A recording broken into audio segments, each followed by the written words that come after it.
السلام عليكم ورحمة الله وبركاته. شباب سنة تانية عاملين ايه؟ يا رب تكونوا بخير. بسم الله والحمد لله والصلاة والسلام على رسول الله.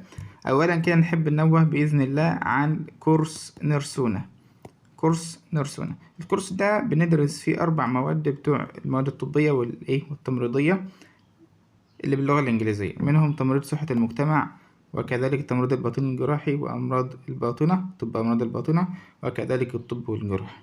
هندرسهم بإذن الله على مدار السنة، هنقسم السنة لترمين، والاشتراك بنحسبه على الترم الواحد، وهو عليه دلوقتي خصم 75%، والكورس سعره فعلا قليل جدا. حتى لو مش تقدر تدفع، تقدر تتواصل على الدعم وتقول لهم، وهم إن شاء الله يقوموا بالواجب، بس تكون أمين فعلا. 010-154-54-219. نبدأ بسم الله. صلى على النبي. صلى على النبي كده حبيبنا. ان شاء الله النهارده الفيديو ده الفيديو الثالث في تمريض صحة المجتمع Community Health Nursing. طيب هناخد الهيلث والإلنس، الصحة والمرض، المفهوم والمؤشرات، وكذلك المحددات المرض. تمام. وبيقول لي في آخر الفصل ده هيبقى فيديو تاني ان شاء الله، هنوضح prevention of disease، هنوضح ازاي نقي وقاية من الأمراض، وايه هي levels of prevention، مستويات الوقاية. صلى على النبي صلى الله عليه وسلم. بالنسبة للانترودكشن نقرأها كده مع بعض. هو بيديني تمهيد ان الجسم البشري في أجهزة كتير بتعمل، وهو خلق مذهل يعمل بشكل جيد. ويقول الموضوع يعني استغرق وقت علشان يكتشفوا عالم جسم الإنسان. تمام. فبيقول لي بقى the human body، جسم الإنسان is an amazing creation، خلق مذهل. there are، يوجد للجمع many systems، في أجهزة كتير within the same body، في نفس الجسم the same body that function، التي تؤدي وظيفة so well، جيد جدا in a well coordinated and integrated manner، تعمل وتؤدي وظيفتها بشكل جيد بطريقة coordinated يعني منسقة بشكل جيد، وintegrated متكاملة. جميل جدا. دي كمقدمة. طيب no wonder، لا عجب ان الامر استغرق وقت it took some time، بعض الوقت to really understand، علشان تفهم the functioning of the human body، عشان تفهم ايه عمل جسم الانسان and other related aspects، والجوانب المختلفة other related aspects، الجوانب المرتبطة بالمختلفة. صلى على النبي صلى الله عليه وسلم. قال لي تاني كمقدمة، قال لي النهاردة today، قال we have a better understanding، احنا عندنا رؤية أفضل وفهم أفضل of what constitutes health، للي بيشكل الصحة، which also includes mental health، وكذلك مش معنى هنخليها كمان شوية عشان ما نحرقش المفاجأة، وكذلك يشمل ايه الصحة العقلية. ويقول لك let us take a look، يلا بينا ناخد ايه نظرة. صلى على النبي صلى الله عليه وسلم. بالنسبة لتعريف الصحة فبيقول لي طبقا لمنظمة الصحة العالمية according to، طبقا ل the World Health Organization، منظمة الصحة العالمية، تعرف بإيه defined as إيه بقى؟ قال لي the state of complete physical mental social well-being، إن كونك كويس، حالة صحية تامة. إزاي بقى؟ قال لي physical جسديا، ومنتال عقليا، واجتماعيا. يعني لو أنا عيان مرض يبقى كده خليت بالهيلث بالصحة. لو أنا عندي مشكلة في عقليا أو ذهنيا، في كده في مشكلة في الهيلث. لو أنا عندي مشكلة اجتماعية، كده في مشكلة في الهيلث. يبقى 3 جوانب تشملهم physical mental social and not merely. يعني not merely مش مجرد غياب المرض أو infirmity، مش مجرد العجز ولا المرض بس جسدي، لا، ده تشمل عقليا أو ذهنيا كمان، وكذلك اجتماعيا. تمام. not merely the absence of disease or infirmity.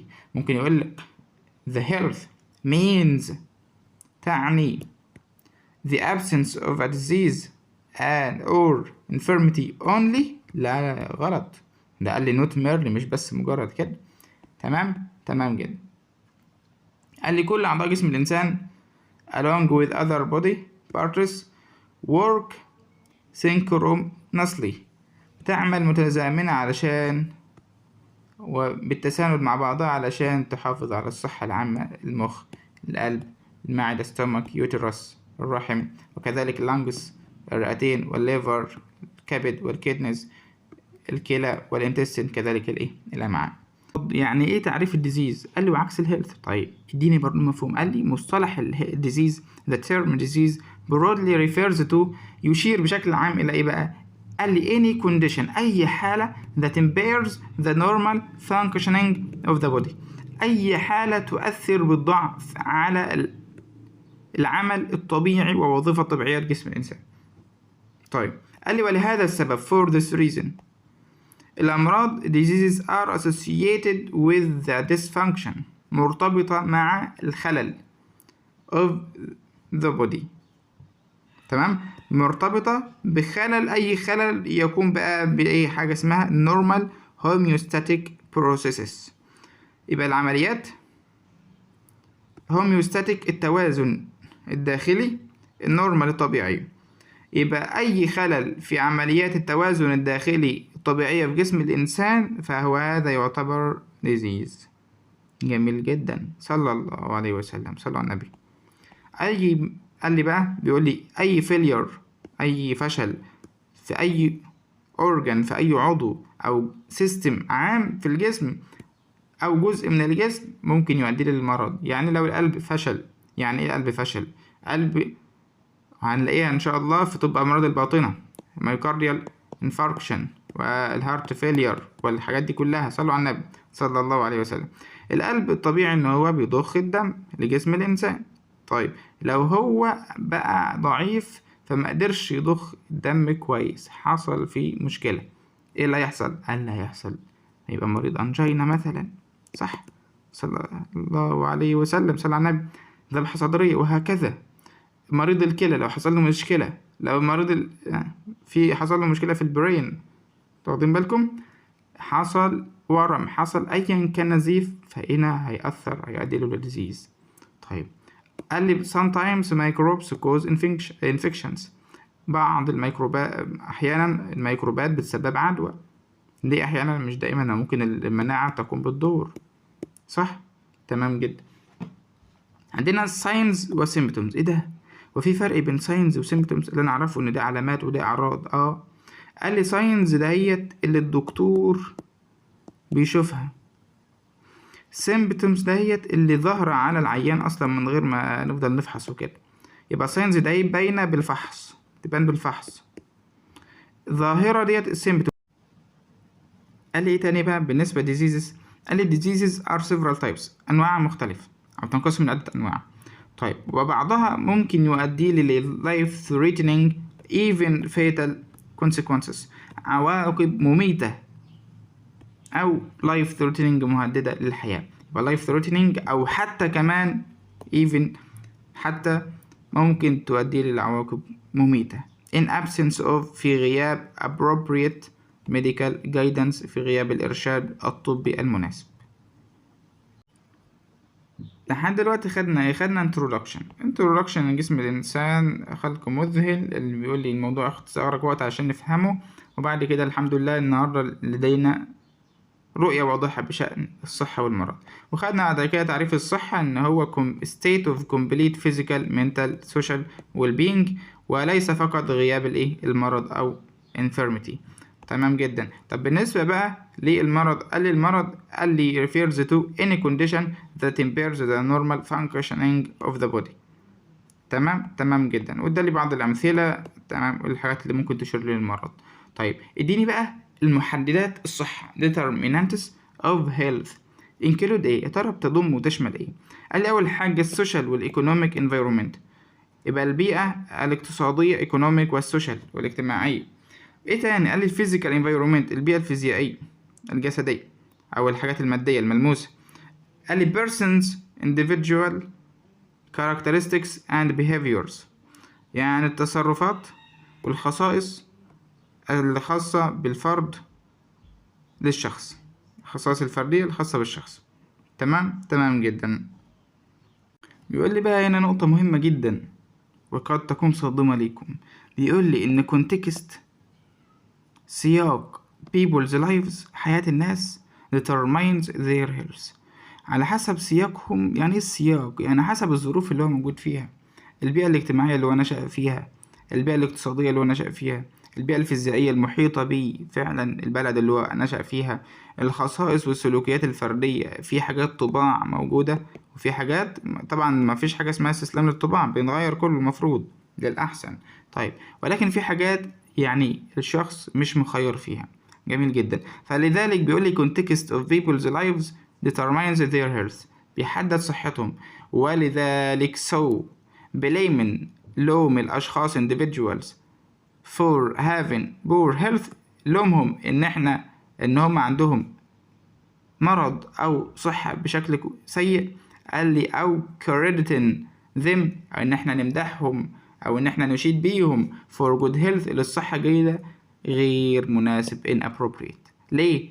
لأن هو قد يكون أصلا نشأ في عيلة غنية، تمام، نشأ في بيئة هادية، نشأ في بيئة مفيش ضغوط نفسيا، في أصلا بيزنس عائلي، فهو عارف هو رايح فين وجاي منين، فمش شايل هم حاجة، فبالتالي نشأ في بيئة صحية. واحد تاني أصلا نشأ في ريف، نشأ في ضغوط، نشأ إن هو مسؤول عن العيلة مثلا كده، فإذا هو معرض لشيء من الضغوط، وكذلك معرض لأمراض على هو شغال في شغلانة خطيرة.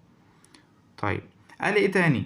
قال لي individuals are unlikely، من غير المحتمل أن يتمكنوا able to directly control many of the determinants of health، مش هيقدروا إن هم يتحكموا في محددات الصحة كتير، تمام. وهذه these determinants or things، وهذه المحددات أو الأشياء that make people healthy or not، اللي بتجعل الناس يا إما صحية أو لأ، بتشمل إيه؟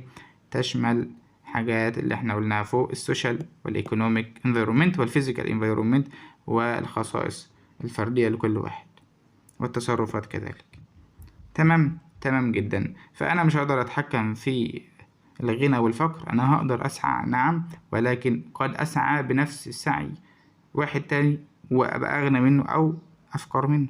فهذه هي الدنيا، وما لنا إلا أن نرضى. طيب صلوا على النبي صلى الله عليه وسلم. أول حاجة معانا الانكم والسوشيال ستاتس. انكم يعني الدخل، والسوشيال ستاتس يعني الحالة أو المستوى الاجتماعي. قال لي كلما كان الدخل أعلى higher income and social status، وكلما كانت المستوى الاجتماعي أعلى are linked مرتبط بإيه؟ better health، مستوى صحة أفضل، أكل أفضل، راحة أفضل. the greater the gap، كلما كانت الفجوة أعظم أكبر between the richest، بين الناس people richest والpoorest، الغني والفقير، الغني والفقير. قال لي the greater the differences in health، كلما كانت الفجوة أعظم كلما كانت الاختلافات في الصحة أكبر. تمام جدا. تمام، يبقى higher income والسوشيال ستاتس بيساوي better health. طيب عدل education. قال لي كلما كان التعليم أقل low education levels are linked with poor، مرتبطة بإيه؟ poor health، صحة سيئة. وكذلك برضو الضغط more stress، وكذلك lower self confidence، انخفاض الثقة بالنفس. يبقى كلما كان التعليم أقل كلما كانت الصحة أقل، كلما كان التوتر أكتر، كلما كان السيلف كونفيدنس أقل. طيب الفيزيكال انفيرومنت ايه البيئة الفيزيائية ديت؟ قال لي هي البيئة المحيطة المادية.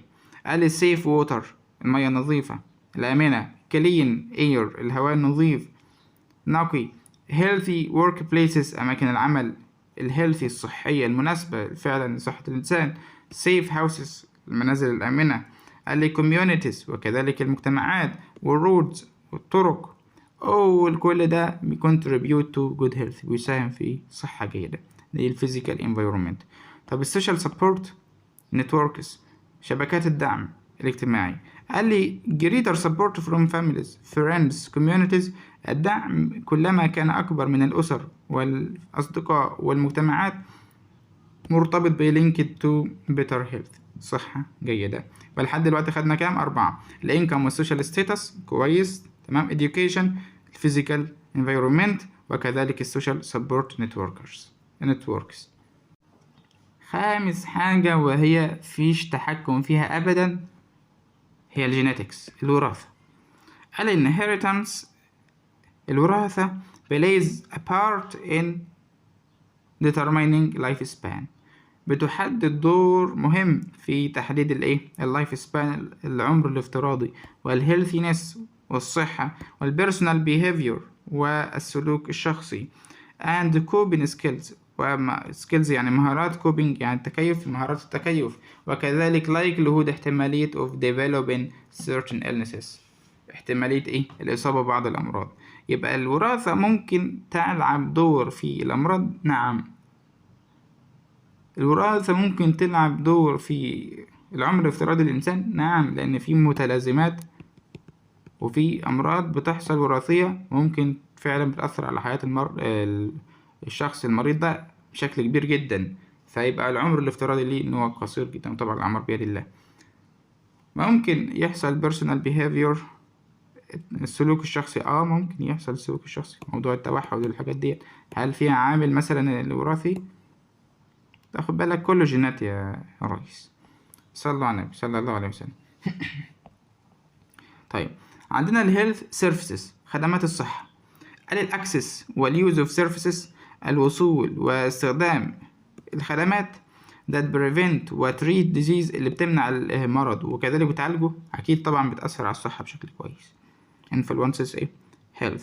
يبقى الاكسس واليوز اوف سيرفيسز اللي prevent، اللي بتمنع المرض وبتعالجه، دي طبعا بتأثر على الصحة بشكل كويس. طب الجندر، ماله الجندر؟ قال لي المن والومن، النساء والرجال. يبقى نوع الجنس، قال لي من الرجال والنساء من وومن suffer from different types، في أمراض بتيجي أكتر في النساء، في أمراض بتيجي أكتر للرجال، في أمراض بتيجي بس للرجال، في أمراض بتيجي بس للنساء. different types of diseases، أنواع مختلفة من الأمراض at different ages، في سن كمان مختلف. دلوقتي بقى معانا للبيسك factors to reach a good health، العوامل الأساسية للوصول لصحة جيدة ديت في الفيديو القادم بإذن الله. والسلام عليكم. بس قبل ما تمشي هتصلي على النبي صلى الله عليه وسلم. وأحب أبلغك، أنا قلت لك في الأول خالص إن عندنا كورس نيرسونا خاص بأولى وتانية سنة وتمريض، صح؟ قلنا ب4 مواد لسنة سنة تانية، 3 مواد لسنة أولى، تمام؟ وقلنا عليه خصم كبير جدا. الفيديوهات بتبقى مسجلة على تطبيق، تمام؟ وفي امتحانات شهرية، فتقدر دلوقتي تشترك في أي وقت تسمع في الفيديو بإذن الله. لما ما جاش عليك وقت الامتحان تقدر تشترك فيه بإذن الله وتسأل على العروض، ولو مش هتقدر تدفع تسألهم برضو.